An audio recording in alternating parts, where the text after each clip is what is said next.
Euh, le thème qui nous a été soumis à tous, c'est l'excellence en gestion de projet en Afrique de l'Ouest. Et moi, je vais vous partager ce matin un retour d'expérience sur un projet qui a été lancé lorsque j'étais chez Orange Côte d'Ivoire, qui est un opérateur de télécommunications en Côte d'Ivoire, où j'ai travaillé pendant 11 ans et demi en tant que chef de projet, architecte de solutions et responsable d'études et ingénierie des solutions télécom.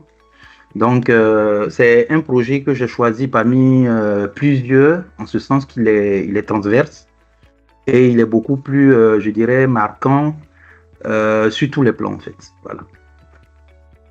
Déjà, en agenda, c'est un agenda qui est court, mais bon, le contenu est beaucoup plus corsé. Nous verrons un contexte général. Pourquoi est-ce que ce projet, ou si vous voulez, ces projets ont été lancés? Et je vais présenter brièvement, ou si vous voulez, même en détail, je pourrais dire ça comme ça, le projet DRP qui a été couplé avec un autre projet sur lequel je ne vais pas beaucoup insister. Mais en le faisant, l'objectif, c'est qu'on puisse ressortir un certain nombre d'activités qui ont été indispensables pour la réussite de ce projet-là. En termes de contexte et d'enjeux stratégiques, ce que nous devons noter, c'est qu'il y a eu un élément déclencheur d'un ensemble de projets qu'on a appelé les projets DRP. C'est qu'en 2010, il y a eu une crise post-électorale qui est survenue en Côte d'Ivoire et qui a été à la base d'une guerre que tout le monde connaît plus ou moins. Et la prise de position de la communauté internationale a provoqué en fait la colère d'une partie de la population qui s'en est pris directement aux intérêts des multinationales. Ça a été une conséquence malheureusement de cette situation. C'est vrai que c'était politique, mais il y a eu un impact économique précisément sur tout ce qui était entreprise étrangère. Donc l'une des conséquences, ou si vous voulez les conséquences qui ont été notées précisément pour Orange Côte d'Ivoire où j'étais à cette période-là, c'est qu'il y a eu la destruction de plusieurs sites techniques. Quand je dis site technique, ce n'est pas des serveurs, mais c'est tout un environnement. C'est-à-dire, le bâtiment a été saccagé, toute l'installation a été totalement, je dirais, abîmée, endommagée. Et les gens même ont débranché tous les câbles afin d'en retirer les cuivres qui étaient dedans. Donc vous imaginez, une salle qui était pleine, du jour au lendemain, c'est retrouvé vide parce que les gens l'ont cambriolé. Donc, après cela, on a eu un fort impact qui avait été ressenti sur le business d'Orange, en ce sens que une bonne partie de la couverture qu'il y avait au niveau de la téléphonie fixe était totalement interrompue. Donc, pendant des mois, au moins 6 mois, 6 à 8 mois, il y avait des localités, même à Abidjan, qui n'avaient plus accès au fixe. Et il y avait eu le mobile qui avait pris un petit coup, mais avec le mobile, ça a été un peu plus rapide, donc ça a été remonté. Mais le fixe était totalement coupé. Et cela a poussé à réfléchir sur les éventuelles menaces qui pouvaient survenir sur l'entreprise, à savoir si le site principal de Orange Côte d'Ivoire qui hébergeait les plateformes les plus sensibles du réseau venait à être saccagé, cela aurait été pour Orange le jour du déclin total parce que le business était basé principalement sur ces plateformes dites sensibles. Et parmi ces plateformes, il y a la plateforme qu'on appelle le réseau intelligent qui est, je dirais, l'un des nœuds les plus sensibles du réseau, en ce sens que c'est lui qui permet de gérer les abonnés prépayés et une partie des abonnés post-payés, avec tout ce qui est facturation, data, appel et autres. Donc, c'était la plateforme business par excellence de l'opérateur. Et il y avait aussi la plateforme qu'on appelait e-recharge, qui est la plateforme de top-up de rechargement. Donc, quand on n'a pas de crédit, on fait le rechargement. Ce que nous devons retenir, c'est que l'enjeu qui était derrière justement cette initiative, c'était que dans un environnement télécom qui était très concurrentiel et où les services devaient être disponibles 24 heures sur 24, 16 jours sur 7, la moindre indisponibilité pouvait générer en fait des pertes considérables en termes financiers et cela pouvait ternir la réputation non seulement de l'opérateur, mais pouvait même conduire carrément à mettre la clé sous la porte. Donc, il convenait de mettre en place tout ce qui était dispositif qui pouvait permettre de garantir la continuité des services, ou si vous voulez, des services critiques dans ce contexte d'exigence-là et de forte pression, non seulement concurrentielle, mais aussi du régulateur. Parce que ce qu'on ne doit pas oublier, c'est que toutes les indisponibilités faisaient l'objet d'amendes de la part du régulateur. Donc, il fallait préserver l'intégrité des réseaux ou des services pour ne pas être confronté à ces réalités. Donc, la solution qui avait été trouvée en son temps, premièrement, il fallait faire l'élaboration de la cartographie des applications, des serveurs, des bases de données du réseau, les intercos et les dépendances métiers critiques. Je précise critiques parce que dans le réseau, il y a certains environnements certes importants, mais dont l'indisponibilité n'a pas le même effet que d'autres plateformes. Donc, il fallait cartographier tous ces environnements-là de sorte à ce que l'entreprise sache concrètement quels étaient les risques auxquels elle était confrontée. Donc, il y a eu aussi le lancement de plusieurs projets de type Disaster Recovery Plan, qui est en fait qu'on appelait le DRP communément, qui est en fait le fait pour un environnement, ou si vous voulez, une entreprise, de dupliquer ses environnements techniques de sorte à répondre en fait favorablement au service en cas d'indisponibilité du site qu'on dit principal. Donc, il fallait mettre en place un tel environnement. Et cela garantissait ce qu'on appelle la Business Continuity Plan, qui est le plan de reprise d'activité. Par exemple, dans le cas de la crise post-électorale dont j'ai fait mention tout à l'heure, si le site principal qui abrite les plateformes dites sensibles avait été touché, un DRP aurait permis de pouvoir basculer sur l'environnement secondaire pour ne pas qu'il y ait d'interruption du service. Donc, c'était cet élément-là qu'il fallait prendre en compte. Et cela aussi devait être intégré dans la conduite du changement et devait être rendu pleinement opérationnel. Donc, on devait s'assurer qu'on avait véritablement des environnements qui tournaient et sécuriser de sorte à ce que l'entreprise ne soit pas sur un fil au cas où il y avait des incidents tels que ce qui s'était passé en 2010. Donc, les projets DRP, IN et TopUp, j'ai énoncé les deux, mais je vais beaucoup plus insister sur le premier de l'IN. Il faut dire que ces environnements, quand on parle de Intelligent Network dans un réseau télécom, c'est la plateforme qui gère la base de données, la facturation de tous les abonnés prépayés dans le réseau. C'est par elle que sont implémentées toutes les offres proposées aux clients prépayés, voire même post-payés, parce qu'aujourd'hui, il y a des pseudo-post-payés qui se comportent comme des prépayés. Donc, toutes les offres, que ce soit data, appel voix, SMS, ou les différents passes que vous recevez souvent, auxquels vous souscrivez, en fait, c'est sur cette plateforme-là que ces offres-là sont, je dirais, configurées. Et la plateforme de top-up que chez Orange, on appelle e-recharge, c'est la plateforme qui permet de recharger du crédit téléphonique qui était indispensable aux souscriptions des passes. Donc, s'il n'y avait pas de crédit, les abonnés ne pouvaient pas souscrire aux passes. Donc, ce qui fait que ces deux plateformes, à elles deux, couvraient presque 90% du parc de l'opérateur. Donc, 90% du parc de l'opérateur, si ces environnements sont indisponibles, vous imaginez qu'est-ce que l'opérateur paie. Donc, le CA que ces deux ensemble permettent de générer, c'est entre 70 et 80%. En réalité, c'est pratiquement le cœur d'activité des telcos qui pourrait en partie, si on se retrouvait avec l'indisponibilité de ces environnements-là. Donc, ce qui faisait que ces environnements étaient quasiment les plus critiques du réseau, en plus de quelques autres environnements que je n'ai pas cités ici. Mais l'opérateur a vu une sorte d'urgence pour ne pas se retrouver justement dans une situation de laquelle lui serait difficile de se relever. Donc, quel était le rôle assigné au PM dans un tel contexte? Premièrement, il fallait qu'il pilote de bout en bout la mise en œuvre de ces DRP-là. Donc, cela a été précédé par une étude et une ingénierie qui ont été réalisées. J'ai fait partie de l'équipe qui a fait l'étude et l'ingénierie, puisque je faisais pratiquement les deux en son temps. Donc, j'ai eu à travailler aussi sur la partie étude et ingénierie des environnements à déployer. Donc, en tant que PM, il fallait aussi procéder à l'élaboration de ce qu'on appelle le runbook, ou si vous voulez, les procédures. Parce que là, on est en train de parler de plan de business continuity plan. Donc, il nous faut un ensemble de procédures à dérouler lorsqu'on se retrouverait dans des cas critiques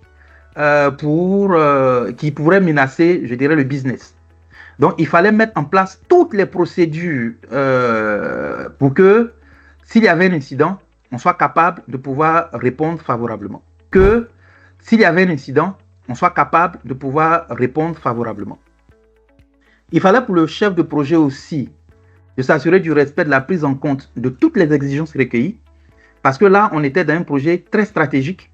Donc, il fallait qu'il définisse, en tout cas, toutes les parties prenantes qui devaient prendre part justement à ce projet-là. Il fallait aussi qu'il communique régulièrement avec le comité de pilotage sur l'avancement des projets selon la gouvernance qui a été mise en place. Il faut dire qu'il y avait une gouvernance assez stricte quand même, parce que là, on était dans un contexte que je pourrais qualifier de critique.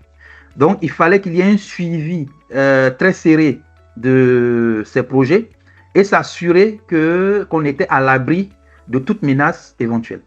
Donc, le chef de projet était un chef d'orchestre qui devait s'assurer que cette vision qui avait été arrêtée par le top management était véritablement implémentée. Juste le schéma à peu près à quoi ressemble. Il faut dire que j'ai beaucoup simplifié parce que l'architecture est beaucoup plus complexe que cela. C'est moi-même qui l'avais conçu, mais j'ai essayé de simplifier cette architecture pour qu'on comprenne un peu l'idée. C'est-à-dire, on a le site d'Abidjan où on peut trouver un ensemble de plateformes, mais ce qui nous intéresse ici, ce sont les plateformes dites Intelligent Network et puis Top-Up. Donc, il fallait répliquer ces plateformes-là sur un autre site et le site qui avait été trouvé, c'était à Yamoussoukro. Donc, les deux plateformes devaient être en communication pour s'assurer que les données et les informations sur la plateforme principale étaient clairement répliquées sur la plateforme secondaire, de sorte que si la principale venait à être indisponible, on soit capable de remonter les services à partir de la plateforme secondaire qui était à Yamoussoukro. Et il fallait qu'il y ait l'interconnexion avec tous les nœuds du réseau, que ce soit le réseau cœur, le réseau IP qui était le réseau de transport, que ce soit avec les différentes plateformes de facturation, les plateformes de services telles que SMS et autres. Il fallait mettre en place tous ces environnements de sorte à ce qu'on n'ait pas d'interruption des services en cas d'incident ou en cas de désastre. Voilà. Donc, il y avait quelques exigences quand même qui avaient été relevées. Premièrement, c'est que le budget qui avait été validé par le comité de direction, c'est que pour l'IN, le budget était entre 2,5 et 3 milliards. Vous imaginez un budget de 3 milliards pour un projet? Ça signifie que le projet était, je dirais, assez important pour l'entreprise. Et le projet de e-recharge était autour de 2,5 milliards de francs CFA. Donc, vous voyez que ces deux projets mis ensemble, on tendait vers 6 milliards, parce qu'il faut dire qu'il y a eu quelques petits débordements. Donc, je peux dire que ces deux projets ont coûté 6 milliards à l'opérateur. Pour qu'un opérateur puisse mettre 6 milliards dans des projets, et il faut dire qu'il y a eu d'autres projets à part ces deux. Donc, vous imaginez ces deux projets, c'est entre 5,5 et puis 6 milliards de francs CFA en termes de budget. C'était colossal pour ce type de projet. D'où le fait pour le CODIR d'être très regardant sur le déroulé. L'autre exigence, c'était la géoredondance. Il fallait absolument que l'environnement qui allait être installé se fasse à des centaines de kilomètres du site principal. Ça, c'est une exigence même des DRP en eux-mêmes. Donc, il fallait un site qui était éloigné d'Abidjan. Le meilleur site en son temps, c'était Yamoussoukro, où il y avait pratiquement toutes les commodités et tout ce qu'il fallait pour parvenir justement à déployer quelque chose de fiable. L'autre chose à regarder, il y a deux paramètres qu'on appelle RTO. RTO qui signifie Recovery Time Objective, qui est en fait le temps moyen qu'on pense qu'on peut relever un service qui tombe, un service critique. Donc, supposons que l'environnement est tombé. Combien de temps on pense que les équipes techniques peuvent prendre pour pouvoir relever le service depuis l'heure à laquelle l'incident a été déclaré jusqu'à ce que les premiers services commencent à tourner. C'est ce qu'on appelle le RTO. Et le RPO, c'est en fait la quantité minimum de données qu'on est prêt qu'on accepte de perdre en cas d'incident. C'est-à-dire, l'opérateur sait qu'il peut avoir un incident à tout moment, mais quelle est la quantité minimum, ou aussi, non, plutôt maximum de données qu'on pense qu'on peut supporter en cas d'incident. Donc, c'est ça le RPO. Donc, cela signifie que l'opérateur doit faire en sorte de ne pas perdre beaucoup de données et de réagir de façon, je dirais, assez rapidement en cas de problème majeur qui survenait sur le réseau. Il fallait aussi tenir compte de la conformité technique entre les environnements à déployer et les plateformes principales. Donc, il fallait absolument que la plateforme secondaire qui devait être déployée soit, je dirais, la jumelle parfaite de la plateforme principale. Il fallait qu'elle soit capable de reprendre le trafic au cas où l'environnement principal allait être indisponible. La durée qui avait été proposée initialement, c'était 12 mois. Donc, le projet devait tenir sur 12 mois. On va voir tout à l'heure qu'en fait, on est allé au-delà parce qu'il y avait plusieurs interdépendances, puisque là, on parlait d'un plan de reprise d'activité. Donc, au-delà de ces deux projets, il y avait d'autres projets qui étaient systématiquement déclenchés. Donc, la mise en œuvre de ces projets a impacté fortement le projet de base qui était le projet de DRP, IN et Top-Up. Et l'autre exigence, c'était l'élaboration des plans et procédures qui devaient permettre de rendre effective la vision de sécurisation du business de l'entreprise. Donc, il ne s'agissait pas de déployer des environnements, mais il fallait les rendre suffisamment opérationnels pour que l'entreprise n'ait pas à s'inquiéter en cas de soucis particuliers sur son environnement principal. Donc, c'était des exigences qui avaient été relevées. Il y en avait plusieurs, mais ce sont les exigences, je dirais, principales qui étaient les plus en vue au niveau du projet. La gestion des parties prenantes. J'ai beaucoup aimé cette matrice et souvent, quand je donne des formations en management de projet, j'insiste beaucoup sur cette matrice parce que dans le cadre du projet DRP, cette matrice, de façon implicite, a été appliquée. Pourquoi? Parce que ce que j'ai retenu, c'est que la gestion des parties prenantes était indispensable dans la réussite du projet sur lequel j'étais. Donc, la prise en compte de cette matrice-là, qu'on appelle la matrice pouvoir et intérêt, qu'on trouve dans le PMBOK, j'ai regardé dans la version 7, je ne pense pas l'avoir vue, mais les versions précédentes, on pouvait trouver cette matrice-là. Et cette matrice définit en fait quelque part le pouvoir d'une partie prenante et son intérêt par rapport au projet qu'on lançait. Il faut dire que pour ce qui concernait le DRP IN, toutes les parties prenantes, c'est-à-dire toute cette matrice était entièrement appliquée parce qu'on avait des parties prenantes qui avaient de forts intérêts dans ce projet et qui avaient un pouvoir aussi élevé, d'autres qui avaient un pouvoir élevé mais qui n'avaient pas beaucoup d'intérêt dans le projet. Donc le projet, bon, ils s'en foutaient, excusez-moi du terme. Il y a d'autres qui avaient vraiment un intérêt pour ce projet, pour que ce projet soit accompli, mais ils n'avaient pas vraiment de pouvoir pour pouvoir réagir. Il y a d'autres aussi, l'intérêt est faible, le pouvoir est faible. Donc, on a été confronté à ces réalités de parties prenantes-là. Donc, il fallait gérer cela de façon, en tout cas, comme il se devait. Ce qu'il faut retenir, c'est que durant le projet DRP, donc on avait relevé des fois où les parties prenantes avaient des intérêts souvent divergents. Et il fallait souvent avoir recours à des arbitrages pour arriver à des ententes. Si on veut faire une opération que le business estime ne pas lui convenir, on sera obligé d'aller au comité de direction, au COPIL, pour avoir la validation initialement, pour être sûr que l'opération allait se faire. Donc, on se retrouvait souvent dans des cas où il fallait forcément faire des arbitrages pour parvenir à réaliser certaines opérations, alors que le projet DRP lui-même est non seulement stratégique, donc toute l'entreprise était censée savoir que l'activité qu'on faisait était dans l'intérêt de tous. Mais n'empêche qu'en pleine exécution, on pouvait être confronté à des cas où des parties prenantes mettaient comme un droit de veto pour ne pas que l'opération se fasse. C'était légitime, mais on dit que cette réalité-là, on l'avait rencontrée dans le cadre du projet DRP. Quelques facteurs de succès par rapport à ces projets, des éléments que j'ai notés, c'est d'abord une parfaite compréhension des enjeux du projet. Quand j'ai évoqué à l'introduction ce projet, j'ai parlé du fait qu'on était sur un point stratégique. Ce qui signifie que comprendre que le projet sur lequel on était stratégique devait être quelque chose qui devait être évident pour toute l'équipe projet ou pour toute l'équipe projet et puis le chef de projet. Donc, on devait avoir une parfaite compréhension de l'enjeu et cette compréhension-là allait motiver notre façon de travailler et certainement booster notre motivation. Il fallait aussi une bonne structuration du projet. Je pense que c'est un basique. Un projet bien mené, c'est un projet qui est bien planifié, avec les jalons, avec les réunions qu'il faut, dont les steering committees, qui sont les réunions qu'on faisait pour les validations, et souvent même les réunions projet, les weekly, comme on le dit couramment. Il fallait impérativement avoir des réunions périodiques avec l'équipe projet et s'assurer de l'avancement des différents points. Et il fallait vraiment faire ce suivi avec des rapports qui permettaient véritablement à l'équipe projet de pouvoir vraiment eux-mêmes, c'est-à-dire à chaque membre, de voir qu'il évolue, qu'il n'évolue pas ou qu'il stagne dans le projet.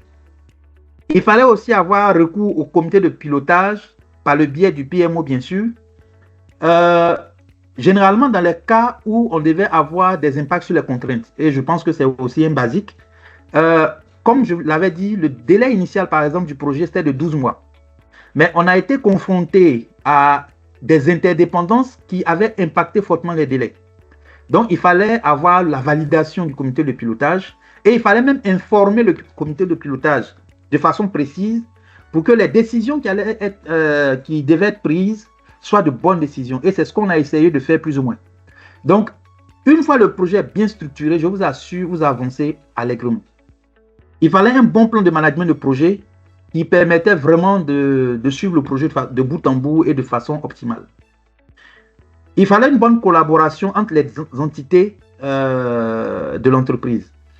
Le projet de DRP, en tout cas le projet que j'avais piloté, pour l'entreprise jusqu'à aujourd'hui, je ne sais pas s'il y a eu d'autres projets, c'était le projet qui avait regroupé le plus de personnes, le plus de départements. Au point où le jour de la migration entre le site principal et le nouveau site qu'on avait déployé, j'étais obligé d'initier pour pratiquement 25 personnes une mission sur Yamoussoukro. Donc, on s'était retrouvé à 30 ou 25 en dehors du prestataire où eux-mêmes étaient plus d'une dizaine. Donc, je me suis retrouvé avec une opération de basculement. On s'est retrouvé dans la même salle avec presque 50 personnes que je devais gérer le jour du basculement. S'assurer que, en basculant le trafic depuis le site principal jusqu'au site secondaire, on n'avait pas de soucis. Et parce qu'il y a eu une collaboration entre les différents départements, je vous assure, on avait eu le meilleur basculement. Parce que lorsque, en plein basculement, on avait un incident, on savait à peu près qui devait faire quoi et la personne était avec nous dans la salle et on l'actionnait, elle faisait son action. Et jusqu'à une certaine heure, on avait fini le basculement et on avait eu les félicitations du top management. Donc, il est important d'avoir une collaboration transverse dans un projet, sinon vous allez échouer. Et on a déjà vu des projets où on a omis des parties prenantes importantes parce qu'on les négligeait au départ, jusqu'à ce qu'on se rende compte au moment où on devait passer en production que leur activité n'avait pas été faite. Sachant que ce qu'ils ont à faire peut prendre des mois. Et j'ai déjà vu un projet où une action de 6 mois avait été négligée jusqu'à ce qu'on s'en rende compte. Vous imaginez les conséquences sur le projet. Donc, une collaboration avec toutes les entités est indispensable. C'est pour cette raison que la matrice, j'ai dit tout à l'heure que la matrice a été présente en tout point parce qu'il fallait savoir qui pouvait être une personne ressource pour la réussite du projet. Et quand vous connaissez ces personnes-là, c'est plus facile pour vous d'avancer et d'avoir vos validations aller assez rapidement. Il faut dire que là, on avait même les CAB qui sont en fait les change boards là, qui permettaient de valider les différentes opérations. Comme on était constamment en communication avec toutes les entités, dont le PMO, donc nous, on passait aisément à tous les boards. Simplement parce que tout le monde était quasiment bien informé sur le projet. Donc, on n'avait pas vraiment de difficultés. Malgré le fait que l'impact sur le business était très fort, on n'avait pas vraiment de difficultés. Là où on devait avoir peut-être un impact fort sur le business, le comité de pilotage tranchait et on avançait allègrement. J'insiste sur le fait qu'une collaboration transverse, sans complexe et autres, va vraiment aider à la réussite du projet. Si parce que vous ne vous entendez pas avec quelqu'un qui est important dans votre projet, vous le négligez, cela va conduire à votre perte. Le chef du projet n'a pas pour rôle d'être d'accord ou ne pas être d'accord avec quelqu'un. Il doit mener son projet à bien. Et s'il y a lieu même de créer des ententes, puisque je pense que la gestion de conflits fait partie même des compétences du chef de projet, donc c'est des éléments qu'il doit prendre en compte. Il y a aussi la mise en place de la gouvernance active qui a été aussi un facteur de succès et la capacité à trouver des solutions de contournement pour ne pas retarder le projet, comme je l'avais énoncé tout à l'heure. Donc ça, ce sont des facteurs que j'ai relevés. Il y en a plusieurs, mais ce sont les facteurs clés sur lesquels j'avais voulu insister et en même temps rappeler à chacun qu'on puisse vraiment se prendre, faire en sorte de ne pas manquer l'essentiel pour nos projets. Comme résultat obtenu, il va de soi, on a fait la mise en service opérationnel des différents environnements dans le DRP, qui a pris même le trafic en fin d'année 2014-2015. Donc, il se comportait bien. On a déployé notre plan de continuité d'affaires ou de reprise d'activité. Les procédures avaient été élaborées et, je dirais, testées. Comme conséquence, on avait eu une réduction des risques d'indisponibilité des services durant les projets impactant la plateforme de production. Là, on avait 2 environnements. Donc, on pouvait maintenant se permettre de faire des opérations à risque sur l'environnement de production sans que cela puisse vraiment provoquer des arrêts de service. Quelques leçons apprises. Et ce sera peut-être le dernier chapitre. Il y a eu plusieurs leçons que j'ai tirées durant le projet DRP. C'est que les projets portés de façon particulière par la direction ont un taux de réussite beaucoup plus élevé. Ça veut dire quoi? C'est-à-dire que si vous avez un projet qui est supporté par le top management de l'entreprise, vous avez de fortes chances de réussir ce projet parce que cela va, je dirais, obliger toutes les parties prenantes, même celles qui ne sont pas d'accord avec vous, de s'engager dans votre projet. Il y a aussi un cadrage précis du projet qui facilite la gestion et réduit les déroutes. Quand vous avez un cadrage bien précis, vous connaissez bien le périmètre de votre projet, vous avez bien fait votre planification, vous avez de fortes chances d'éviter les déroutes de projet. Parvenir à ressortir le caractère stratégique d'un projet dans la communication favorise un meilleur engagement des personnes ayant une forte influence sur le résultat du projet. Dès l'instant où votre projet a un caractère stratégique et que vous parvenez à montrer aux gens le caractère stratégique de ce projet, tout le monde est obligé de s'engager parce que là, il y va de la survie de l'entreprise. C'est pour cette raison que vous ne devez pas négliger vos projets, vous devez leur donner un caractère stratégique, même si cela n'a pas été dit de façon explicite à tout le monde. Donc, parvenez à trouver les mots qui vont pousser les uns et les autres à vraiment s'engager dans votre projet sans se retenir. Donc, donner de l'importance et valoriser chaque chantier du projet renforce l'intérêt des membres de l'équipe projet. Si dans votre équipe projet, vous estimez que certaines équipes sont plus importantes que d'autres, vous allez vous rendre compte que vous allez créer de la frustration au sein de votre équipe projet et vous allez voir que beaucoup de personnes vont se désengager et finalement, vous risquez de vous retrouver avec votre projet qui va échouer parce que les parties prenantes que vous aurez négligées aujourd'hui ont souvent des activités qui sont capitales au cours du projet. Donc, il est important de valoriser tous les chantiers. Toute personne qui a été embarquée dans votre projet doit être considérée comme un pion essentiel, comme un maillon essentiel de votre projet. Donc, vous devez valoriser tout le monde de sorte à ce que vous puissiez atteindre les résultats qui vous intéressent.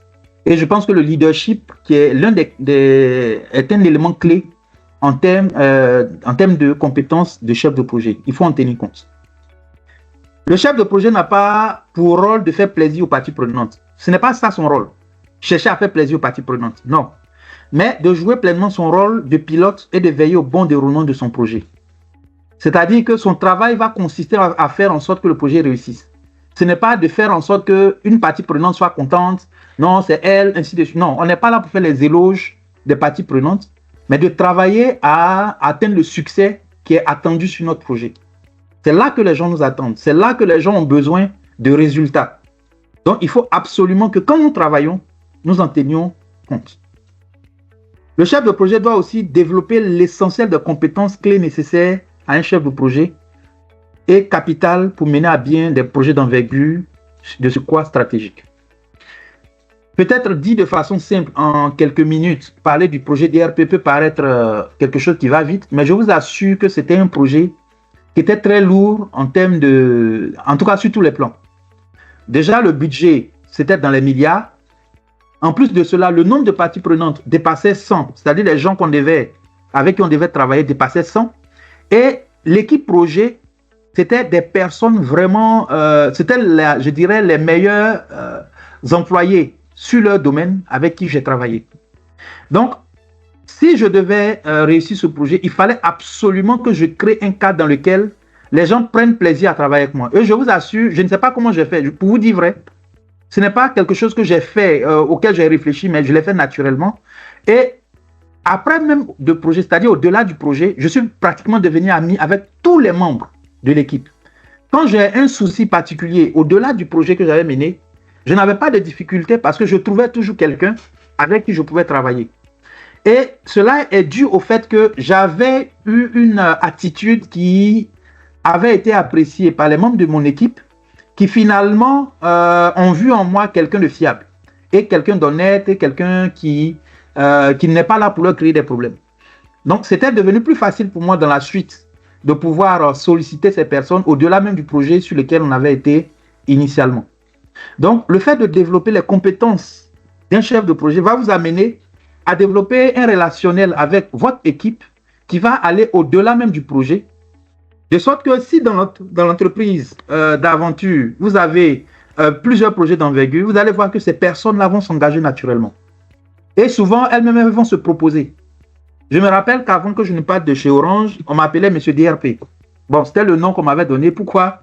Parce que c'est le seul projet qui avait réussi à déplacer un nombre important de personnes d'une ville à une autre. C'est-à-dire d'Abidjan à Yamoussoukro. C'était des missions. Et pour dire vrai, il y avait eu même juste une anecdote. Le premier basculement qu'on devait faire, c'est-à-dire d'Abidjan vers le site de Yamoussoukro, je venais d'arriver à Yamoussoukro pour mon opération, parce que c'est en opération de nuit qu'on faisait. Et j'ai été appelé par mon directeur pour dire que l'opération risque d'être annulée parce qu'il y a eu des coupures, comme je l'ai dit tout à l'heure, des coupures de fibre optique entre Abidjan et l'intérieur du pays. Mais il fallait que je reste à l'écoute. Donc, le même soir, il y a eu un comité de pilotage d'urgence où il fallait décider est-ce qu'on continue le basculement ou on laisse tomber. Et je pense que c'était un vendredi qu'on était parti parce qu'on devait faire les préparatifs samedi pour faire l'opération samedi nuit. Et il y a eu le copil, je crois, à 19h ou 19h30, je ne sais plus comment, alors qu'on devait faire l'opération la nuit. Donc, à l'issue du copil, la décision qui avait été prise était de suspendre l'opération. Du coup, toute mon équipe s'était retrouvée à Yamoussoukro, donc les gens étaient suspendus à mes lèvres. On me demande qu'est-ce qu'on fait. Je leur ai dit, OK, le directeur nous a donné le OK pour rester sur place, mais l'opération était ajournée à la semaine, dans 2 semaines. Donc, ça a été une occasion pour d'autres trucs. C'est vrai, on n'a pas travaillé, mais les gens ont eu leur prime de mission. Ça, c'est un griffe, hein. C'est pas que c'était ce qu'il fallait faire. Mais les gens ont apprécié déjà la façon dont j'ai géré la situation. Parce qu'ils se demandaient, est-ce qu'on rentre pas, est-ce qu'on restitue pas. Vous voyez, j'étais confronté à cette situation. J'ai dit à chacun de gérer la chose selon sa conscience. Mais ce n'était pas à moi, puisque chacun était responsable vis-à-vis de l'entreprise. Donc, chacun avait la décision. Moi, je suis resté jusqu'à, je crois, lundi ou mardi, qui était en fait la date à laquelle je devais rentrer. Donc, je suis resté. Il y a d'autres qui sont partis plus tôt, ainsi de suite. Mais ça n'a pas été un incident parce que ce n'était pas eux qui avaient décidé d'annuler l'opération. Mais lorsqu'on a reprogrammé l'opération en question, les mêmes personnes se sont retrouvées à Yamoussoukro. Je vous assure, c'était une atmosphère détendue.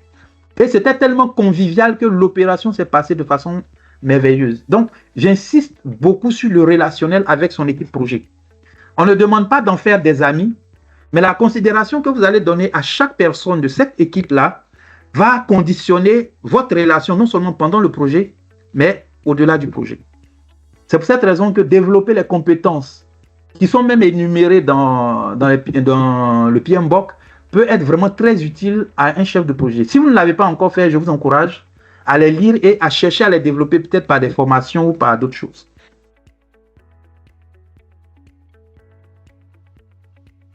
Ce que je voulais aussi noter, c'est qu'il y avait comme une omniprésence du PMI Talent Triangle qui est constitué de, je dirais, 3 sphères. La première sphère, c'est le way of working, donc la méthode de travail. Donc, c'était la nécessité de maîtriser et d'appliquer les méthodologies, les outils, les techniques et les bonnes pratiques en management de projet. C'est ce que nous avons réussi à faire durant le projet DRP. Donc, ces éléments ont permis d'assurer de bonnes performances et un succès reconnu de notre projet. Donc, on a appliqué une bonne façon de travailler. Il y a le Power Skill. Donc, il fallait avoir la capacité d'inspirer, d'influencer, de diriger les équipes et obtenir le soutien des parties prenantes clés. Et je pense que durant la présentation que j'ai faite, j'ai beaucoup insisté sur ce fait-là. C'est ce qui s'est passé. Et cela a aidé à créer un climat propice à la performance collective, à encourager l'engagement, l'innovation et la confiance au sein de l'équipe projet. Je vous assure, il y avait un engagement des gens qui était vraiment, qui moi-même me surprenait parce que souvent, il y a des gens qui me faisaient des suggestions auxquelles je n'avais pas pensé. Donc, le Power Skill. Le Business Acumen. Il a été capital pour toutes les parties prenantes de comprendre la stratégie. J'avais énoncé le fait que le projet était stratégique en ce sens que il fallait remédier à un handicap de l'entreprise au cas où il y avait un incident ou bien un souci qui survenait. Donc, cela a permis à chacun d'avoir une vision, je dirais 360 degrés sur l'entreprise. Et moi, j'ai été confronté à cette réalité parce que vous allez voir qu'il ne suffisait pas pour moi uniquement de piloter un projet technique, mais il fallait que je voie l'impact que mon projet pouvait avoir sur l'environnement global de l'entreprise, sur l'organisation de l'entreprise. Puisque l'organisation a été légèrement retouchée parce que mettre en place un plan de continuité d'activité va demander à ce qu'on déploie des ressources à un moment donné. Donc, il fallait mettre en place cette organisation-là. Il fallait s'assurer que le business, c'est-à-dire ce qui générait de l'argent pour l'entreprise, n'allait pas s'arrêter.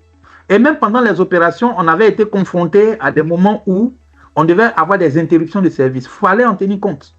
Est-ce qu'il fallait faire des opérations pendant les moments de 100%, 200 ou 300% bonus, parce que c'était une période où il y avait vraiment beaucoup de bonus? Est-ce qu'il fallait faire des opérations à cette période? Il fallait en tenir compte. Donc, il fallait avoir une vue 360 degrés sur l'entreprise de sorte à ce que l'action qu'on menait en tant que chef de projet puisse convenir à tout le monde et que chacun puisse véritablement se sentir dans le projet. Et je pense que cela nous a aidés parce que lors du basculement, toutes les directions qui étaient impactées, que ce soit l'expérience client, que ce soit le marketing, en tout cas, tout le monde était au pied, je dirais, à pied d'œuvre. Il y avait plusieurs personnes qu'on avait envoyées à la frontière du Ghana, précisément à Elibou, où la plupart du temps, on faisait les tests du roaming. Il y avait même des gens qui étaient à l'extérieur du pays qu'on avait impactés. Il y a d'autres personnes qui étaient sur site dans une salle précise où vraiment il y avait du monde, où chacun devait tester ses activités métiers. Il y avait maintenant l'équipe technique qui se retrouvait dans une même salle avec pratiquement 50 personnes dans une salle au niveau de Yamoussoukro où il fallait collaborer. Je vous assure, quand on a cette vue-là en tant que chef de projet, il n'y a pas de raison qu'on échoue. Et j'ai constaté que inconsciemment, parce que ce triangle a été mis à jour, ça c'est le nouveau triangle. L'ancien triangle était aussi respecté et le nouveau triangle implicitement était quasiment respecté durant les projets. C'est pour cette raison que j'insiste sur l'omniprésence du PMI Talent Triangle. Quelques compétences.